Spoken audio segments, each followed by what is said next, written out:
প্রিয় ফলোয়ার্স ভাই ও বন্ধুদের শুভ বিকাল জানিয়ে আজকে মার্কেট আপডেট শুরু করছি।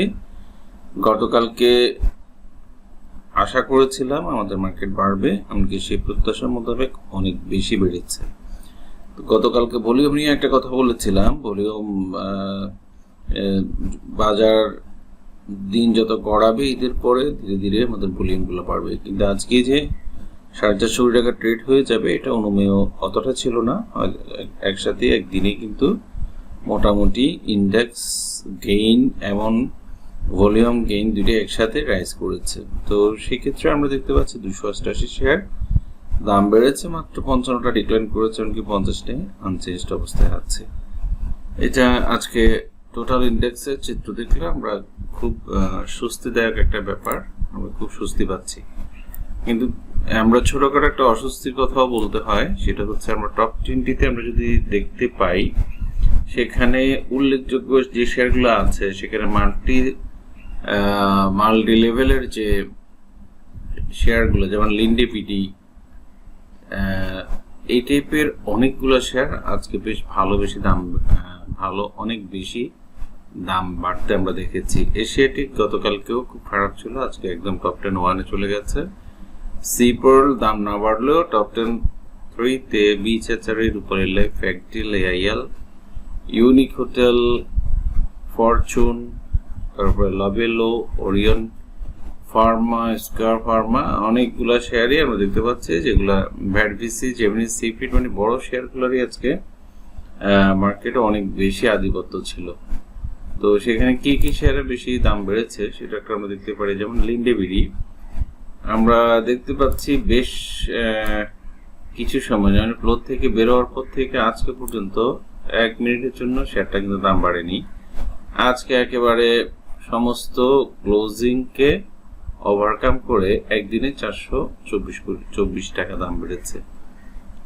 এরকম বাড়াটাও যেরকম লজিক্যাল না, তারপরে এভাবে পড়াটাও কিন্তু যুক্তিসঙ্গত না। এটার হয়তো কোনো ফান্ডামেন্টাল ইস্যুজ আছে, যেমন এটা দেখা যাচ্ছে এটার director will be held on June 27 considering এবং আদার্স আনঅডিটেড ফাইন্যান্সিয়াল স্টেটমেন্ট। এটার ফার্স্ট কোয়ার্টার ইপিএস আসবে, এমনকি ভালো আসবে, সেটার কারণে হয়তো এরকম একটা ইম্প্যাক্ট পড়েছে। এটা ছাড়া যেমন ওরিন ইনফিউশন একদিনে 40 টাকা দাম বেড়েছে, 5 দিনের সমান দাম। সোনালিয়াস একদিনে 20 টাকা দাম বেড়েছে। ওয়ালটন, জেমিনি সিফুড এইগুলোর কারণে কিন্তু ইন্ডেক্সে বড় ধরনের একটা ইম্প্যাক্ট আসে, যেটার কারণে আমরা ছোট ছোট শেয়ারগুলোর আজকে দাম খুব একটা বাড়তে দেখিনি। তারপর আমরা চেক করবো, গতকালকে আপনাদেরকে 5টা শেয়ার অ্যানালাইসিস দিয়েছিলাম, সেই 5টা শেয়ারেই দেখবো আজকে পজিশনিং কি আছে। আমরা ফার্স্ট অফ অল ইন্ডেক্স দেখি। ইন্ডেক্সের টোটাল চিত্র দেখলে দেখা যায় আমি গতকালকে এই চ্যানেলটায় ড্র করে এখানে একটা মোটা দাগে একটা রেসিস্টেন্স ড্র করেছিলাম। প্রাইস অলরেডি আজকে রেসিস্টেন্সের মধ্যে ঢুকেছে, এমনকি এটা 5261 থেকে 5313 পর্যন্ত ভ্যালিড থাকবে এই রেসিস্টেন্সটা।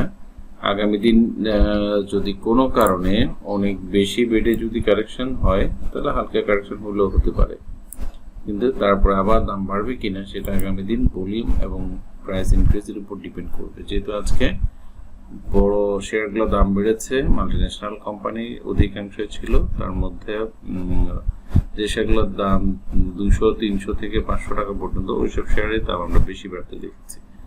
তাহলে ইন্ডেক্সের ইম্প্যাক্টের মধ্যে আমরা দেখা যাচ্ছে এটার অলরেডি সাপোর্ট তৈরি করা হয়ে গেছে 5220 পয়েন্টে, রেসিস্টেন্স 5270 থেকে 310 পয়েন্টস পর্যন্ত রেসিস্টেন্স বলবৎ থাকছে।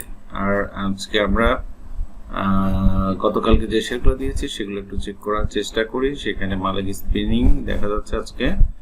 আমরা যদি এটাকে ট্রেন্ড লাইন ধরি, এটা কত স্ট্রং ট্রেন্ড লাইন না আসলে, তারপরে আমরা যে সাইডে মুভমেন্ট ছিল সেখান থেকে যে পতনটা হয়েছে সেই প্রাইস রেঞ্জের মধ্যে কিন্তু এটা প্রাইস ঢুকে গেছে 32 থেকে 3450 মধ্যে জায়গাটাতে ঢুকে গেছে। এটা যদি রেজিস্ট্যান্সটা ব্রেকআউট করতে পারে দেন এটা নতুন একটা যাত্রা স্টার্ট হওয়ার সম্ভাবনা আছে, যেটা গতকালকেও বলেছি। তো আজকে যতটুকুই বাড়ুক না কেন এখন পর্যন্ত পজিটিভ এটা আমরা বলতে পারি।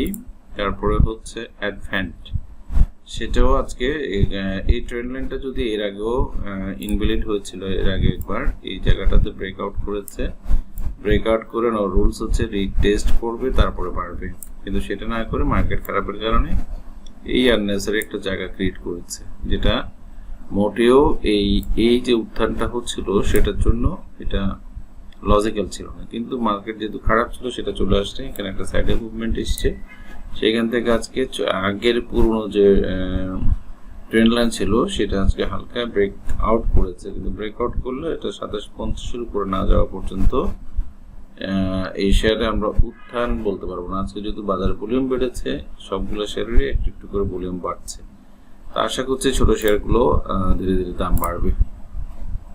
নাহি ক্যাপ এখনো পর্যন্ত গ্রিন ক্যান্ডেল তৈরি করতে পারেনি, এটার মূল কারণটা হচ্ছে প্রাইস সকালে অনেক উপরে ট্রেড হয়ে নিচে ক্লোজ করে, যেটার কারণে ক্যান্ডেল গ্রিন করতে পারেনি, বাট গতকালকে চাইতেও আজকে সামান্যটুকু হলো দাম বেড়েছে, তবে এখনো সে একটা সাইডে জায়গার মধ্যে আছে, সেই মুভমেন্টটা যদি শেষ করতে হয় তাকে 32-60-এর উপরে গেলে আমরা বলতে পারবো যে সিগনিফিক্যান্টলি এটার দাম বাড়ে স্টার্ট করেছে। তার মধ্যে তো একটা লম্বা ট্রেন্ড লাইন আছে, অনেক নিচে পড়ে আছে, দাম অনেক কম 32-50, আমরা এইসব শেয়ারগুলোর দিকে নজর দিতে পারি। কাশেম রাইসেলের কথা গতকাল কি বলেছিলাম, আজকে বেশ ভালো বেড়েছে, 1